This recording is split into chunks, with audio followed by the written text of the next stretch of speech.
Hi, it's Miss Parrot, and in this video, I want you to meet the chloroplasts. Today's video, we're going to be getting really deep into the structure and resulting function of the chloroplast. The chloroplast is an organelle that's the location of photosynthesis in eukaryotic cells. It's descended from free-living bacteria. This is called endosymbiosis. Evidence for this includes the fact that it has both an outer and inner membrane. Unlike most eukaryotic organelles, it has its own circular DNA, its own ribosomes, and it can reproduce independently of the host cell. It's got two major spaces, the thylakoid, which are these circular membranes, and then the stroma, which is the dense fluid-filled space inside the inner membrane. The chloroplast is where the magic that takes non-living stuff, water and carbon dioxide, and turns it into the very chemical energy, glucose, and waste product, oxygen, that the vast majority of life as we know needs to exist. So when you're getting bogged down by photosynthesis and the light reactions and the Calvin cycle, remember, this is where the magic happens. Let's look first at the thylakoid. So the thylakoids are where the light reactions happen. Structurally, this would be one thylakoid. It's like a kind of like an empanada, right? It's a circular membrane, and inside we call that the lumen. It's surrounded by a membrane, and then they're in these little stacks. One stack of thylakoid membranes is called a granum. There are multiple stacks. There are multiple granum in a chloroplast, and so we call those grana. So grana is just plural of grana. Again, inside is the lumen, and outside is the stroma. Now we're going to take a deep look at this section of the thylakoid membrane, because embedded all up in there is the machinery we need for photosynthesis, the light reactions to happen. So this is a phospholipid bilayer, just like the outer membrane of a cell. And so embedded all throughout are a series of proteins that have different functions. So we're going to be looking at it to where the top of this is the lumen, or the inside of the thylakoid, and the bottom of this is the stroma, or the outside of the thylakoid.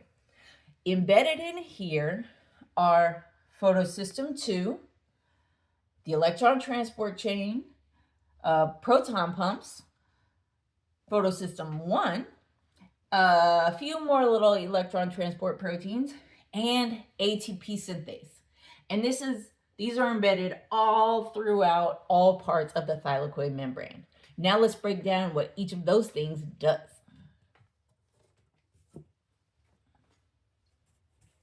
All right, so photosystem 2, that's where water's gonna come in, sunlight or light's gonna come in, and photolysis, or light splitting water, it's not only taking the hydrogens off of the oxygen, it's then splitting the hydrogens into protons and electrons.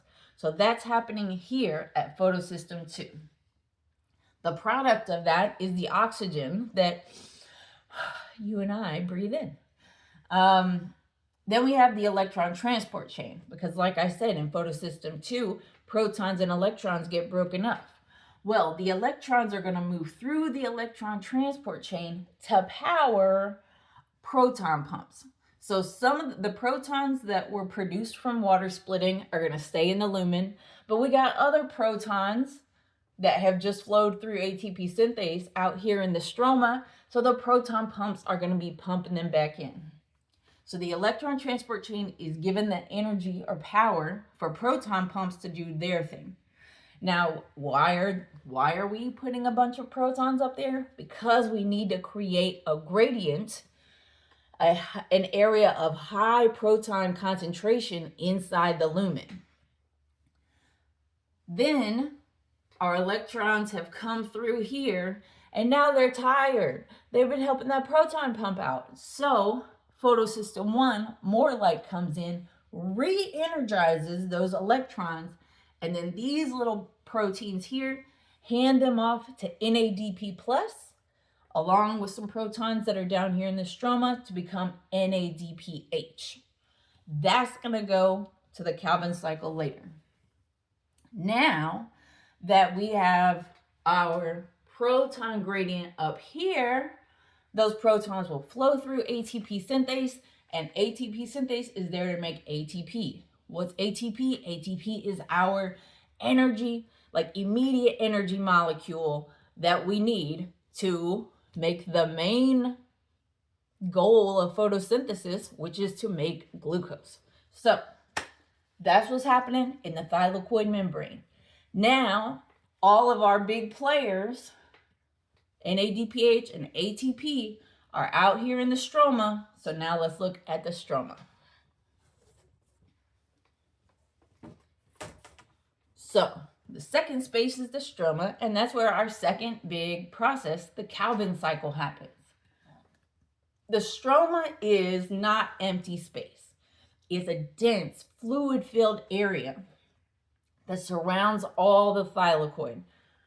It contains the chloroplast DNA, its own ribosomes, and this is where all the enzymes that are going to allow the Calvin cycle to happen, that's where they're living. So again, it's the location of the Calvin cycle, also called the light-independent reactions. Here we're going to use NADPH and ATP that we made in across the membrane of the thylakoid in the light reactions to fix carbon dioxide. So carbon dioxide is going to come in and form G3P, which will eventually form glucose. Let's put it all together.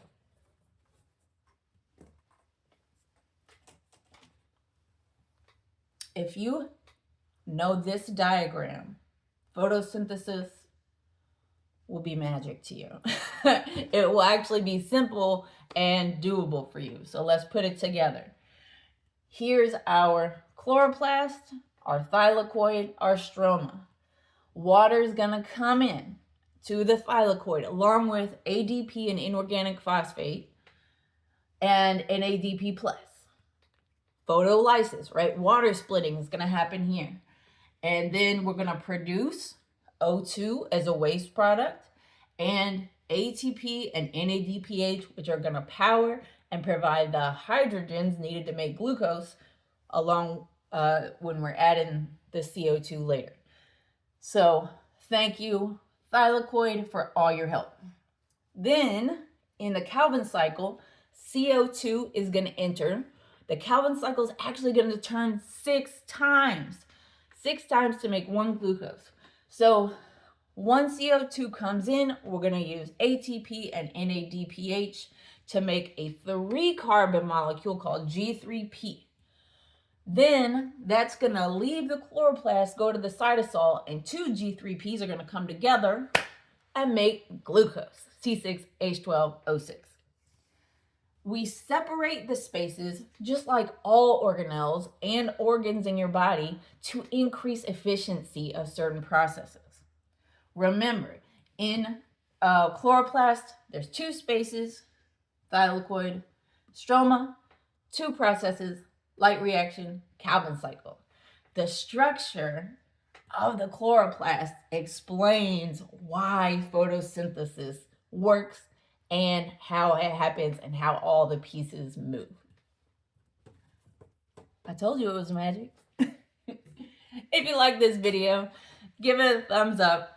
Subscribe to my channel for more videos that help with AP Bio, APES, and other science concepts. Please leave a comment, a question, or an emoji below.